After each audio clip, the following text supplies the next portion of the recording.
प्यारे साथियों एवं मेरे भक्तजनों, बुजुर्गों, छोटे छोटे बच्चों और भूमि पर पड़ने वाली सीता सावित्री जैसी माता बहनाओं, मैं आपके सामने एक मार्मिक प्रसंग लेके आया हूं।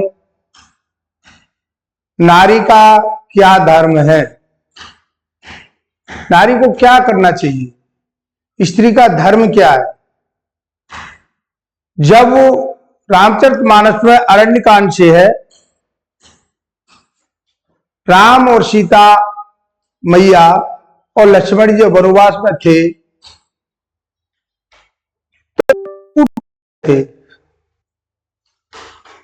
जब भरत जी को पता चला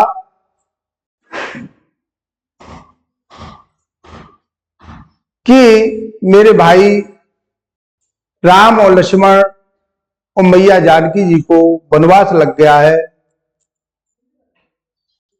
वह वृतांत तो आप सभी लोग जानते हैं। वहां सारी सेना सारे अयोध्या को लेकर के चित्रकूट पर राम जी से मिलने के लिए गए और राम जी से मिलने के बाद में जब उन्होंने चरण पादुका दे दी तो लौट करके अयोध्या में आ गए। अयोध्या में आ गए, चरण पादुकाओं को सिंहासन पर विराजमान किया। आप नंदीग्राम में तपस्या करने चले गए। इधर प्रसंग पे आइए, जब चित्रकूट पर राम जी ने मन में विचार किया कि मेरा अवतार राक्षसों का संहार करने के लिए हुआ है और यहां सभी लोग मुझे जानने भी लगे, इसलिए मैं अब इस जगह छोड़ करके दूसरी जगह पे जाकर के रहूंगा और दुष्टों का संहार करूंगा। वहां से जैसे ही चित्रकूट से चले, मंदाकिनी की नदी के किनारे पर आए। वहां पर ऋषि अत्रि जी का आश्रम था। उन्होंने अत्रि आश्रम में आए। अत्रि जी ने अनेक प्रकार की विनती करके, बड़ा आदर सम्मान करके भगवान श्री राम और लक्ष्मण को बिठाया। मैया जानकी जी अनसुईया जी के पास गई। वहां का प्रसंग है, वहां मैया अनसुईया जी स्त्री धर्म बताया।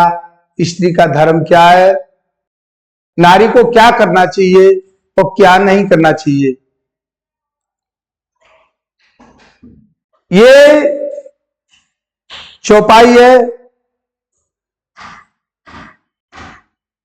अनसुईया से जब सीता जी मिलती है, अनसुईया के पद गहि सीता मिली बहोरे सुशील विनीता। सीता जी मैया के पास गई, उनके चरण पकड़ लिए और चरण पकड़ करके बड़ी जोर की विनती करने लगी। पत्नी मन सुख अधिकाई, आशीष दे निकट बैठाई। ऋषि पत्नी मैया अनसुईया को बड़ा सुख हुआ, बड़ा आशीर्वाद दिया। आयुष्मान भवत सौभाग्यवती कहकर के अपने पास बिठा लिया और अनसुईया जी ने मैया को, जानकी जी को कुछ वस्त्र और भूषण दिए। क्या दिए? हरि दिव्य बसन भूषण पहिराए, और जे नित नूतन अमल सुहाए। अनसुईया मैया ने ऐसे वस्त्र दिए, दिव्य वसन भूषण पहराए।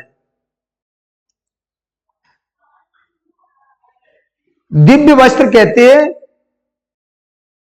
वो हमेशा नए के नए ही रहती है, दिव्य रहती है, उनको धोने की जरूरत नहीं है। दिव्य वसन भूषण माने गहने।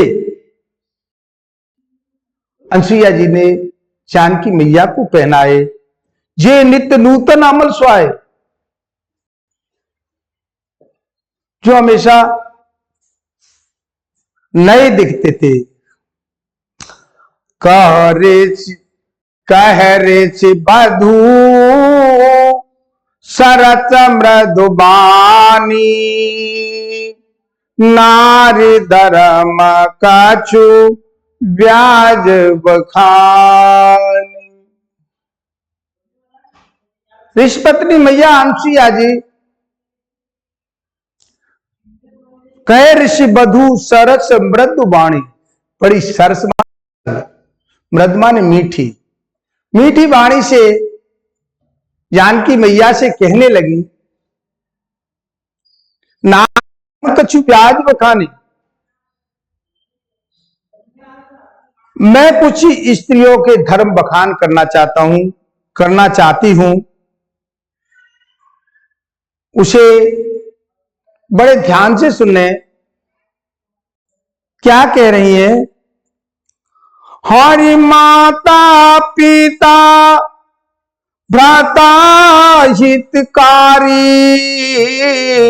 हो मृत्यु प्रद सब सुन राजकुमारी। माता पिता भाई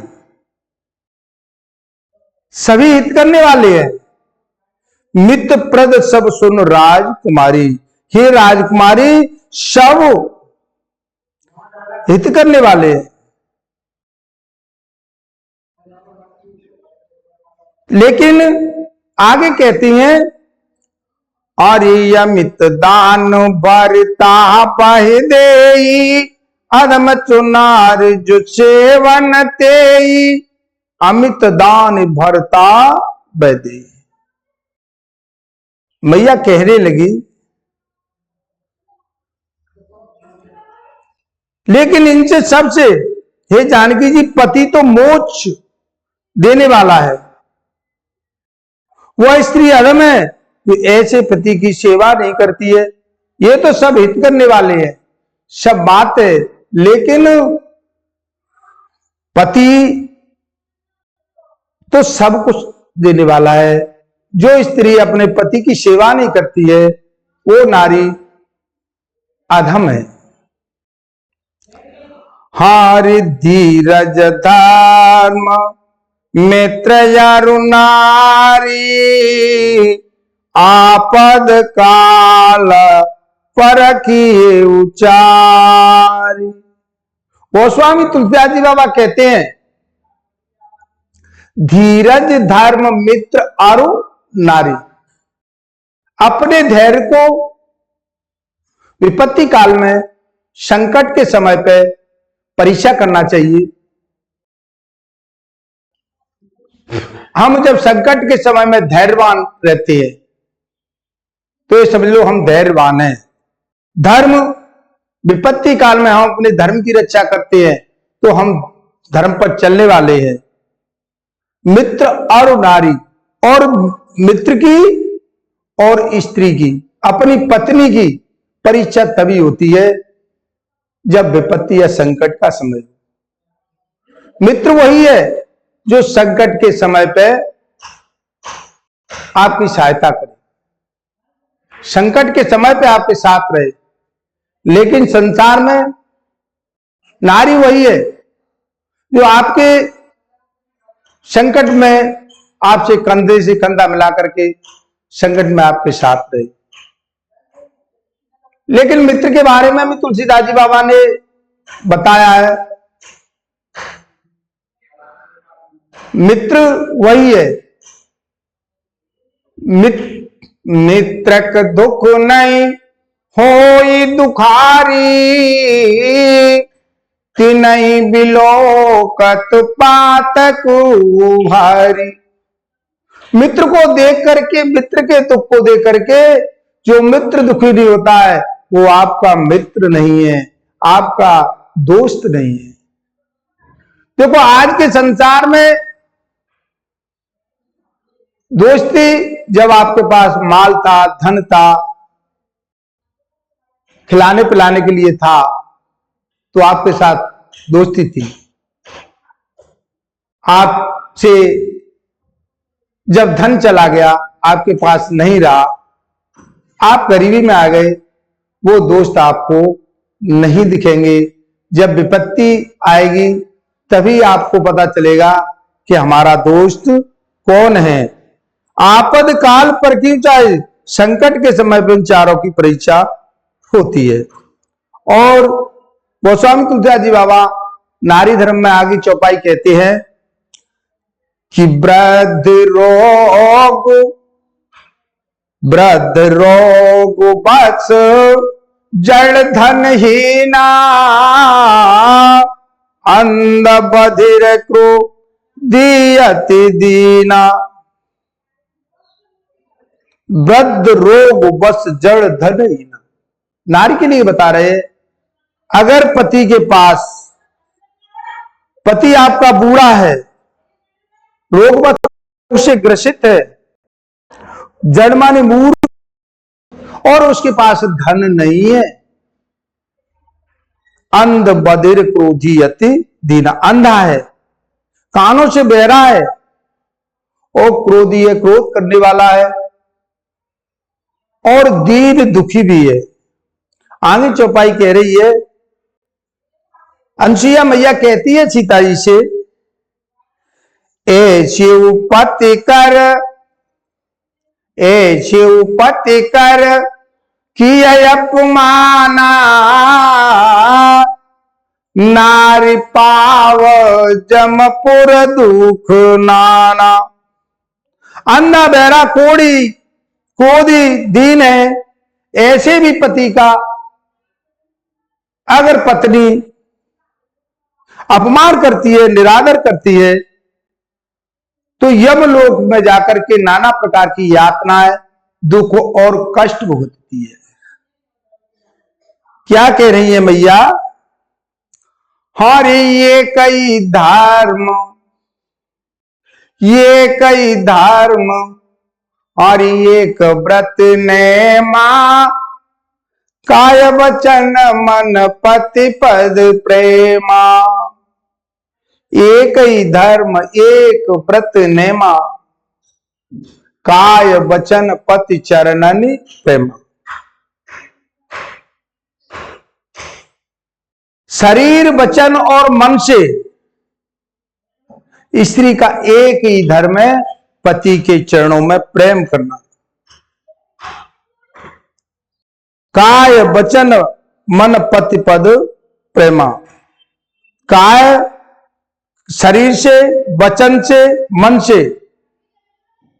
हमेशा पति के चरणों में प्रेम करना। और मैया बता रही है, गोस्वामी तुलसीदास जी बाबा कहते हैं, ये तुम्हारी चार घाट की कथा है। गोस्वामी तुलसीदास जी बाबा संत समाज से कहते हैं, इधर प्रयागराज में याज्ञवल्क्य महाराज भरद्वाज ऋषि से कहते हैं, और शंकर भगवान पार्वती मैया से, और नीलगिर पर्वत पर कागभूषण जी गरुड़ी से यही कथा प्रसंग कर रहे हैं। वो कह रहे हैं, जगपति व्रत, जगपति व्रता नार विद्या, और वेद पुराण संत सब कहाई। जगत पतिव्रता चार विध है। जगत में पतिव्रता स्त्री चार प्रकार की है। ऐसा वेद पुराण संत सब कहते हैं कि संसार में पतिव्रता चार प्रकार की हैं। वो कौन कौन सी हैं? हरि उत्तम के यश बस मन माही,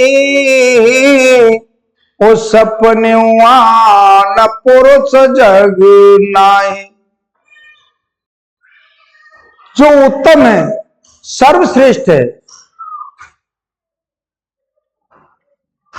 उत्तम के बस मन माही, सपने न पुरुष जग नाही। उत्तम पतिव्रता है पहले नंबर की, उसके विचार में अपने पति को छोड़कर के संसार में कोई भी अच्छा नहीं लगता। अपना पति के अलावा किसी को नहीं देखती है। भगवान ही स्वयं क्यों ना आ जाए, लेकिन वो अपने पति को ही भगवान समझती है। सपनेवान, सपने में भी दूसरे पुरुष को नहीं देखती है। दूसरे नंबर की, हरि मध्यम पर पति देख कैसे, भ्राता पिता पुत्र मन जैसे। मध्यम परपति देखे कैसे, भ्राता पिता पुत्र मनु जैसे। जैसे अपनी से बड़ा है, सुंदर है, देखती है, लेकिन पिता के बराबर देखती है। बराबर का है अपने भाई के बराबर, और अपनी उम्र से छोटा है, उसे अपने बेटे के बराबर देखती, संसार को देखती है। ये मध्यम माने दूसरे नंबर की पतिव्रता है। तीसरे नंबर की पतिव्रता कैसी है? मैया कह रही हैं अनुसुईया जी, हरि धर्म विचारे, धर्म विचारे समझ कुल रहाई, सो निकृष्ट त्रिय श्रुति ऐसी कहई। तीसरे नंबर की पतिव्रता के मन में गलत विचार तो आते हैं, धर्म विचार समझ कुल रही, धर्म को विचार करके कि हमारा धर्म क्या है। सो निकृष्ट त्रिय श्रुत अस कई, वो ऐसी स्त्री निकृष्ट माने निम्न श्रेणी की है, ये भी पतिव्रता है तीसरे नंबर की। मैया अनुसुईया जी कह रही है सीता जी से, ये भी पतिव्रता है। अब चौथे नंबर की कैसी है, कैसे क्या कह रही हैं? हरि बिनु बाबू सर भयते रह जोई, हो जाने अधम नारी जग सोई। बिनु बाबू सर भय से रहे जोई। उनके मन में गलत विचार तो आते हैं, गलत धारणाएं आती हैं, लेकिन डर से, भय से, बिनु अवसर भय ते रहे जो, उसे मौका नहीं मिला, भय है, वह भी पतिव्रता मानी जाती है। वो कैसी पतिव्रता है? वो अधम स्त्री जानना, वो अधम नारी है, ऐसा गोस्वामी तुलसीदास जी बाबा कह रही है। और कह रही है जो अपने पति के साथ में छल कपट का उपयोग करती हैं, उसके बारे में भी मैया कह रही है। हरि पति वंचक पर पति रति करैया, जय जय सीताराम। रौरव नरक कल्प सत परैया, जय जय राधे श्याम। पति वंचक पर पति रति करे, पति वंचक माने पति को धोखा देने वाली और दूसरे पुरुष से प्रेम करने वाली। पति वंचक पर पति रति करही, रौरव नरक कल्प सत परे। वो रौरव नरक में 100 कल्प तक रौरव नरक में पड़ी रहती है। हरि छन चुक लागी जन्म सत कोटि, जय जय सीताराम। दुख न समुझते सम को खोटी, जय जय राधे श्याम। गोस्वामी तुलसीदास जी बाबा कहते हैं, क्षण सुख लाग, क्षणिक सुख के लिए क्षण सुख लाग, जन्म सत कोटि, सत कोटि माने 100 करोड़, सत कोटि 100 करोड़ असंख्य जन्मों को दुख में धकेल देती है।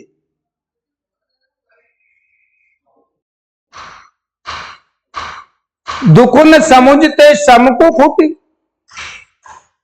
उसके समान दुष्ट कौन होगी जो अपने द्वारा ही अपने 100 जन्मों को संकटों में धकेल देती है। हरि बिन श्रम नारी परम गति लेई, जय जय सीताराम। और पतिव्रत धर्म छाड़ चल गई, पतिव्रत धर्म छाड़ चल गई, जय जय राधे श्याम। छन बिन श्रम नारी परम गति लेई, मैया सीता ही से कह रही है, बिना श्रम के, बिना मेहनत के अगर स्त्री परम गति को लेना चाहती है, पतिव्रत धर्म के द्वारा ही वो पतिव्रत धर्म को ग्रहण करे, बिना ही परिश्रम के परम गति को प्राप्त हो जाएगी। और कह रहे हैं, दूसरे जन्म में जाकर के या वह पति के साथ में छल करती है, उस स्त्री के साथ में दूसरे जन्म में क्या होता है, हरि पति प्रतिकूल जन्म जय जाई, जय जय सीताराम। विधवा होई पाए तरुणाई, जय जय राधे श्याम। जो स्त्री पति से प्रतिकूल जाती है वो स्त्री जाकर के दूसरे जन्म में तरुणाई माने जवानी में विधवा हो जाती है। हरि सहजय पावन नार, मैया कह रही है, सहजय पावन नारी, पति सेवत सुभगति लई, जसु गावत कृतिचार, अजहु तुलसी का हरिये प्रिय। सहजय पावन नारी, पति सेवत शुभ गति ले। स्त्री जन्म से ही अपवित्र है, किंतु पति की सेवा करके अनायासी शुभगति प्राप्त कर लेती है। जसु गावत श्रुतचार, चारों वेद ऐसा यश गाते हैं कि तुलसी जी आज भी भगवान को प्यारी है। एक तुलसी का प्रसंग आया, गोस्वामी तुलसीदास जी ने यहां एक इशारा किया है, पतिव्रता धर्म में कितना बल होता है। एक समय में, बहुत समय पुरानी बात है, जालंधर नाम का एक राक्षस हुआ, उसकी पत्नी का नाम था बिंदा। बिंदा अपने पतिव्रत धर्म में बहुत आगे थी, हमेशा अपने पति की सेवा करती थी। तो जालंधर ने शंकर भगवान की तपस्या की और शंकर भगवान से वरदान पाने के बाद में और शंकर भगवान से युद्ध करने लगा। कई दिनों तक युद्ध हुआ शंकर भगवान का जालंधर का, लेकिन शंकर भगवान के द्वारा जालंधर नहीं हार रहा। वो क्या था कि बिंदा का पतिव्रत धर्म की ताकत थी उसके अंदर, वो पतिव्रत धर्म से नहीं हार रहा। ऐसा बताते हैं कथा में जब जालंधर युद्ध के लिए जाता था तो बिंदा जल लेकर के गरम तेल के कढ़ाई में खड़ी हो जाती थी और जब तक लौट के नहीं आते थे तब तक वो ऐसी की ऐसी खड़ी रहती थी। तो वो पतिव्रत धर्म में कितना बल है। इधर शंकर भगवान से जालंधर नहीं हार रहा है तो शंकर भगवान ने विष्णु भगवान को याद किया, हे भगवान मेरी रक्षा करो, ये दुष्ट नहीं हार रहा है, मुझे युद्ध करते हुए बहुत समय हो गया। लेकिन विष्णु भगवान ने ध्यान किया, क्योंकि सभी देवता संत ऋषिगण त्रिकालदर्शी होते हैं, उन्होंने अपने ध्यान करके देखा तो उसकी पत्नी अपने पति के रक्षा के लिए तेल के कड़ाह में खड़ी है, जल का लोटा लेकर के। जब तक वो लौट के नहीं आती है तब तक वहां से निकलती नहीं है। इधर क्या किया कि विष्णु भगवान ने जालंधर का रूप धारण करके इधर बिंदा के पास आ गए। बिंदा के पास आकर के उन्होंने देखा कि मेरा पति, उन्होंने कहा, हे प्रिय, मैं शंकर भगवान से युद्ध जीत करके मैं आपके पास आ गया।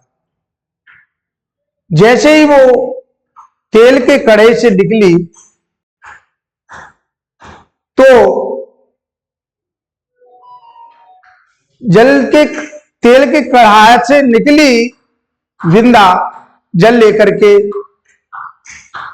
जालंधर रूपी विष्णु भगवान के लिए जैसे ही उन्होंने जल का लोटा दिया, इधर शंकर भगवान ने जालंधर का संहार कर दिया। उसका पतिव्रत धर्म टिक गया। उसे पता चला कि मेरा पति का शंकर भगवान ने संहार कर दिया। विष्णु भगवान पर क्रोधित होकर के उन्होंने कहा, तुमने मेरे साथ छल किया है, मैं तुम्हें श्राप देती हूं, आज से तुम पत्थर बन जाओ।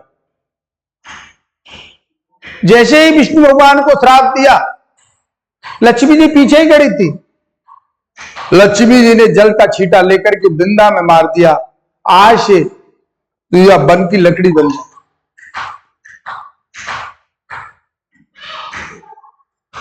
ऐसा है, विष्णु भगवान ने कहा, मैंने आपके साथ में छल किया है, इसलिए मैं तुम्हें वरदान देता हूं, जो भी मेरा भोग लगाएगा वो आपके बगैर नहीं लगेगा।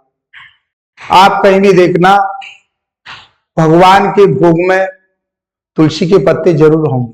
कहीं भी मंदिर में, कहीं भी कोई संतजन, कोई भी पूजा पाठ होता हो, वहां तुलसी का ही भोग लगाया जाता है। वो कितनी पुरानी बात है, लेकिन आज पतिव्रत धर्म के बल पर बिंदा का तुलसी के रूप में कितना बड़ा सम्मान है। जब तक पृथ्वी आकाश सूर्य चांद रहेंगे तब तक उनका नाम रहेगा। तो मेरा कहने का तात्पर्य है, हे बहनों, अपने पतिव्रत धर्म को धारण करो। ऐसा नहीं है, पति आज्ञा से बढ़कर के कोई आज्ञा नहीं है। एक ही धर्म एक व्रत नेमा, काय वचन पति चरणन प्रेमा। एक ही धर्म है, एक ही व्रत है, काया और वचन से, मन से, कर्म से अपने पति की सेवा से बढ़कर के कोई नहीं है। पति आज्ञा का उल्लंघन नहीं करें, ऐसा हमारा रामचरितमानस कह रहा है। सुन सीता तब नाम, सो मेरे नारे पति व्रत करही, तो ही प्राण प्रिय राम, कहो कथा संचार हित। इधर मैया अनुसुईया जी कहने लगी सीता जी से हे सीते सुन सीता तब नाम सुमिर नार पतिव्रत करे। हे सीता जी, संसार की स्त्रियां तो आपका नाम लेकर के पतिव्रत धर्म का पालन करेंगे। तो ही प्राण प्रिय राम। हे सीते, अपने मन में ऐसा मत कहना कि ये कथा मेरे लिए सुनाई है, ये कथा आपके लिए नहीं सुनाई है, ये संसार के हित के लिए, संसार की स्त्रियों के लिए बताई है कि पति से बढ़कर के और उनका कोई नहीं है, न माता है, न पिता है, न भाई है। इसलिए हमेशा अपने पति आज्ञा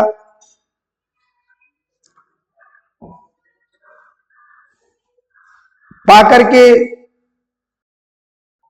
ही सब काम करे, और पति से बढ़कर के संसार में कोई नहीं है। आज मैंने ये नारी धर्म की कथा अरण्यकांड से अनसुईया मां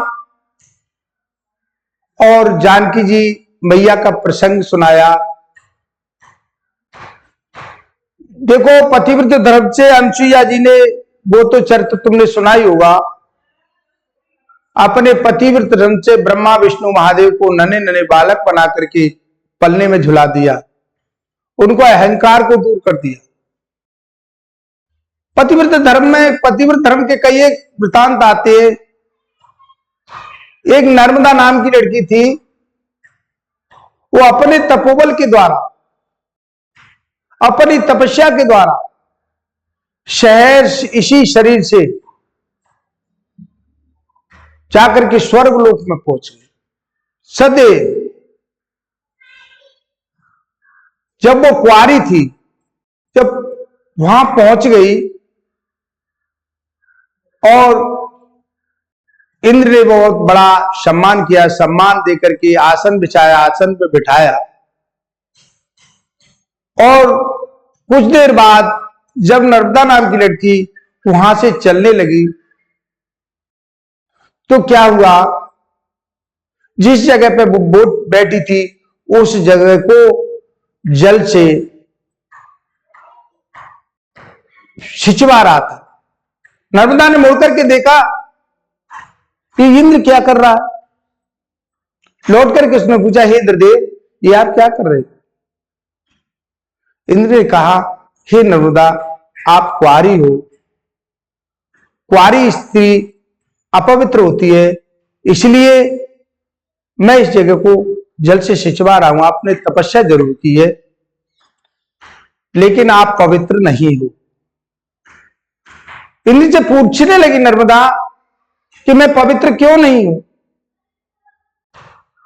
मैं पवित्र किस प्रकार से होगी? उन्होंने कहा,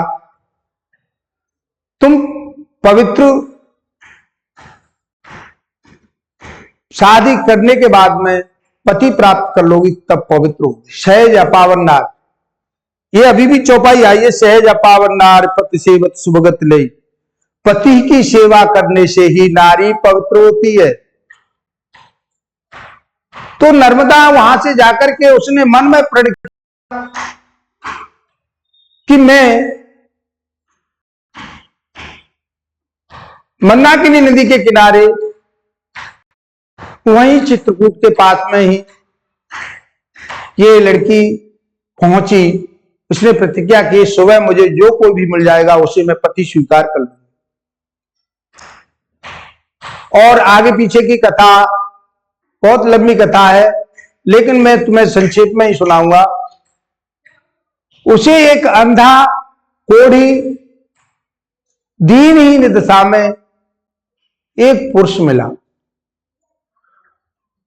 सुबह उसने कहा, उसके पास जाकर के,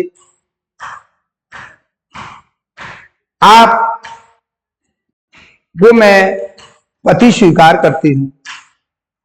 उसने कहा, मुझ जैसे अंधे को, कोढ़ी को मैं दीनहीन दशा में, मुझे दिखता भी नहीं है, काया भी मेरी सही नहीं है, आप मुझे पति स्वीकार कर रही है? हाँ, मैं आपको मजाक नहीं कर रही हूं, मैं आपको पति स्वीकार कर रही हूं। उसने एक फूलों की माला अपने लिए बनाई, एक उसके लिए बनाई और कहा, पृथ्वी, आकाश और सूर्य नारायण को साक्षी मान करके उन दोनों ने प्रतिज्ञा ली कि मैं आज से तुम्हें पत्नी मानूंगा। उन्होंने कहा, नर्मदा जी ने, मैं आज से आपको पति मानूंगी और मैं आपकी पत्नी बनकर के आपकी आज्ञा का पालन करूंगी। नर्मदा नाम की लड़की अपने उस पति की बड़ी खुशी खुशी सहज, देखो यहां भी कहा है चौपाई में, यहां भी चौपाई आई, अंध बधिर कर दीना, क्रोधी अंध बधिर कर दीना, ऐसे उपति कर किया अपमाना, और नार पाव जमपुर दुख नाना, वृद्ध रोग बस जड़ दीना, धनहीना, अंध बधिर क्रोधी अति दीना। देखो ये नर्मदा नाम की लड़की ने ऐसे ही पति को चयन किया, पति के ढहलाती है, घावों को पोंछती है, उनकी सेवा करती है, भोजन खिलाती है, बड़ी सेवा में तल्लीन है, बड़ी खुश है कि मुझे पति मिल गया, मैं पवित्र हो गई। उसके पति की इच्छा हुई, हे प्रिय, हे भार्य, मैं तीर्थ यात्रा करना चाहता हूं, मुझे तीर्थ यात्रा के लिए ले चलो। तो वो तीर्थ यात्रा के लिए अपने पति को लेकर के जा रही है। तो आप कभी भी देखना, अंधा आदमी जमीन से पैर सटके ही चलाएगा, ऐसे हम तुम लोग उठाते वैसे नहीं उठाते। रास्ते में चलते चलते एक ऋषि की समाधि लगी हुई थी, उसमें दीमक का ढेर बन गया था। जैसे ही उसने उसका पैर उस समाधि से टकराया, समाधि स्थिति में थे, भजन कर रहे थे, उनकी समाधि टूटी, उन्होंने नेत्र खोले, उन्होंने उस ऋषि ने श्राप दिया, ऋषि का मुझे नाम तो ध्यान नहीं आ रहा है, लेकिन उस ऋषि ने श्राप दिया कि जिसने मेरी समाधि भंगी की हो वो सूर्य के उदय होते ही वो खत्म हो गए। उसने प्रतिज्ञा ले ली। इधर नर्मदा नाम की लड़की ने जल लेकर के अपने हाथ में प्रतिज्ञा की कि सूर्य का उदय हो ही नहीं, अगर मैंने मन वचन कर्म से अगर मैंने अपने पति की सेवा की हो तो सूर्य का उदय हो ही नहीं। और प्रतिज्ञा करके खुशी खुशी बैठ गई। देखो पति धर्म में कितनी बड़ी ताकत है, प्रकृति के नियम को रोक दिया, सूर्य नारायण का उदय नहीं हुआ, त्रिलोक में हाहाकार मच गई, देवताओं में हाहाकार मच गई, पृथ्वी पर हाहाकार मच गई, ये क्या हुआ, सूर्य का उदय नहीं हो रहा है, सूर्य का उदय नहीं हो रहा है। इधर नर्मदा बड़ी खुश है। सभी देवताओं ने मंथन किया, नारद बाबा से कहा, नारद बाबा जाओ मृत्युलोक में क्या हो रहा है, सूर्य का उदय नहीं हो रहा है, सूर्य रुका हुआ है, क्यों नहीं उदय हो रहा है। नारद बाबा घूमते हुए आए, इधर देखते कि चित्रकूट पर नर्मदा नाम की लड़की मंदाकिनी के किनारे बड़ी वो तो तीर्थ यात्रा में रास्ते में थी, वहां अपने पति को लेकर के बड़ी खुश बैठी हैं और उन्हें कोई चिंता नहीं।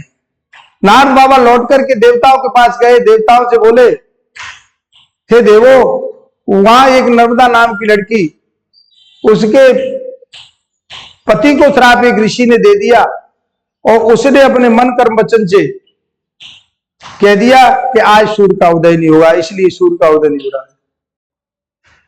हृदय तो बोले, इसका निवारण तो कुछ होना चाहिए। देवताओं ने विचार लगाया, ये पतिव्रता लड़की है और पतिव्रता की ही मानेगी। हे नारद जी, सभी देवताओं मिलकर के अनसुईया जी के पास चलो, अनसुईया जी ही समस्या का निवारण करेंगे। अनसुईया जी के पास सभी देवता पहुंचे। हे मात्रा है ममता है ममता है मम। अनसुईया जी बोली, अपने पति अत्रिदेव से, हे देव, हे स्वामी, आपकी आज्ञा हो, ये देवता मुझे पुकार रहे हैं, मैं इनके पास जा सकती हूँ क्या? अत्रि जी ने क्या कहा, आप जा सकती हैं। सेठी देवता ने कहा, हे देवी, एक नर्मदा नाम की लड़की पतिव्रता है, वो अपने पतिव्रत धर्म के बल से सूर्य नारायण का उदय होना रोक दिया है। आप कैसे भी प्रकृति के नियम को रखो, सूर्य का उदय नहीं होगा तो सारी प्रकृति का विनाश हो जाएगा। अनसुईया जी ने अपने पति से आज्ञा लेकर के देवताओं के साथ जहां गई, जहां नर्मदा जी अपने पति के साथ बड़ी खुशी खुशी रात्रि में बैठी। अनसुईया ने नर्मदा को समझाया, हे देवी, अपने एक पति के लिए सारे संसार को, त्रिलोक को इतना कष्ट दे रही, ऐसा नहीं। आप सूर्य का उदय होना मत रोकिए और आपका अच्छा ही होगा। जब अनसुईया जी ने नर्मदा को समझाया तो वो मान गई। उन्होंने जल लेकर के छींटा मारे कि मन वचन कर्म से मैंने पति की सेवा की हो तो सूर्य का उदय हो जाए।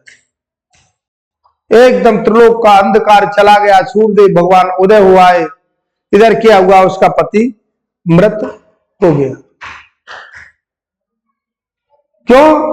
कि ऋषि का श्राप, ऋषि ने श्राप दिया कि सूर्य का उदय होते ही जिसने मेरी समाधि भंग की हो वो खत्म हो जाए। धन्य है पतिव्रता। अनसुईया ने अपने हाथ में जल लिया, जल लेकर के छींटा मारे, अगर मन वचन कर्म से मैंने अपने पति की सेवा की हो, इसका जो पति मृत पड़ा है, इसके सुंदर नेत्र स्वर्ण काया हो जाए। जैसे ही मैया ने छींटा मारे तो सदेह सुंदर काया, स्वर्ण काया, दोनों नेत्र जीवित हो उठा।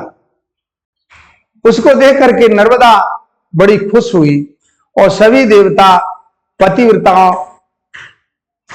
मैया अनसुईया नर्मदा के जय जयकार करने लगे। धन्य है ऐसी देवी, पतिव्रत धर्म को ग्रहण कर रही है, इस धरा धाम की धुरी है, पृथ्वी के बोझ को ऐसी पतिव्रता स्त्रियों के धर्म के बल पर ही डटा है। मैं तो सभी नारियों से बड़ा अनन्य निवेदन करूंगा, आप भी सीता, सावित्री, नर्मदा, अनसुईया जैसी पतिव्रता बने और पतिव्रत धर्म का पालन करें। बस मैं अपनी वाणी को यहीं पर विराम देता हूं और आगे भी कथा मेरी रामचरितमानस की प्रतिदिन चलती रहेगी। आप ध्यान से सुनेंगे तो बड़ा ही आनंद आएगा। ये रामचरितमानस, ये राम जी का चरित्र बड़ा सुंदर है, मनुष्य को अनुकरण करने लायक है, नारी को अनुकरण करने लायक है। इसे अपने जीवन में धारण करें। बस इतना ही मैं अपनी वाणी को यही विराम देता हूं। और ये चैनल है गांव कनेक्शन के नाम से है, इसको सब्सक्राइब और लाइक भी करें। आपको बहुत बहुत धन्यवाद। जय राम जी की।